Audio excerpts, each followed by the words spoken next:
Wikang Pilipino ay atin.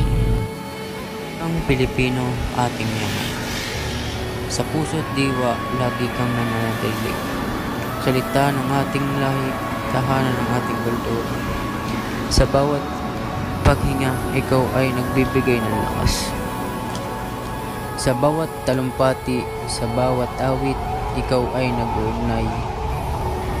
Sa bawat puso't isipan, sa bawat sulat, sa bawat tula at pagbasa. Ikaw ang nagbibigay ng diwa ng pag-asa. Sa pagitan ng puso't isipan, ikaw ang daan sa pagkakaisa. Wikang Pilipino, ikaw ang sagot sa pagkakaunawaan at pagkakaisa. Sa paglipas ng panahon, ikaw ay tuloy na lumalago, nagbabago, nagsasawa, ngunit hindi nawawala. Dahil ikaw ay ating puso't ating kaluluwa.